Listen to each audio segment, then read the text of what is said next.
శ్రీరామచంద్రుడు తన తండ్రి వాక్కు నిలబెట్టే మహాత్ముడుగా 14 ఏళ్ళు వనవాసాన్ని ఆనందంగా స్వీకరించాడు. ఆయనతో పాటు సీతమ్మ తల్లి మరియు లక్ష్మణుడు కూడా అరణ్యానికి వెళ్ళారు. అడవి జీవితం ఎంతో కష్టమైన ధర్మాన్ని పాటిస్తూ విధిని అనుసరించి వారు అడవుల్లో సంచరించేవారు. ఒకరోజు వారు పంచవటిలో నివసిస్తుండగా లంకేశ్వరుడు రావణుడు తన సహచరుడైన మరీసుడిని ఉపయోగించి ఒక మాయ మృగంగా పంపాడు.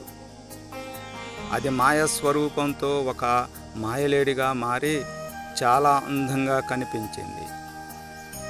ఆ మృగాన్ని చూసి సీతమ్మ తల్లి ఆకర్షితులై, ఇది చాలా అందంగా ఉంది నాదా, దాన్ని పట్టుకొని రమ్మని శ్రీరామచంద్రుణ్ణి కోరి కనీసం చర్మమైనా తీసుకురమ్మని చెప్పింది.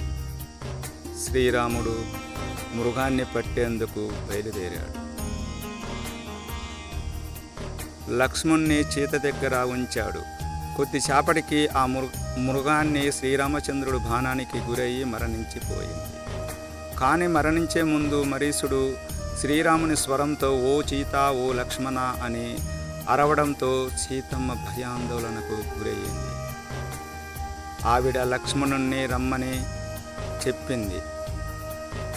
లక్ష్మణుడు రాముడికి అజేయుడు, ఆయనకు ఏమీ జరగదు అని చెప్పిన సీతమ్మ తన భర్తను కాపాడమని గట్టిగా మందలించింది.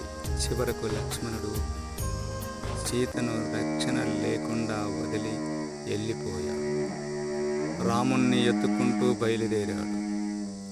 అదే అవకాశముగా చూసిన రావణాసురుడు ఒక తపస్విగా వేషధారణలో వచ్చి సీతమ్మను మాయమాటలలో మభ్యపెట్టి చివరికి ఆమెను బలవంతంగా తన విమానంలో ఎత్తుకొని లంకకు వెళ్ళిపోయాడు. శ్రీరాముడు మరియు లక్ష్మణుడు తిరిగి రాగా ఆ శూన్య ఆశ్రమాన్ని చూసి చాలా బాధపడ్డారు.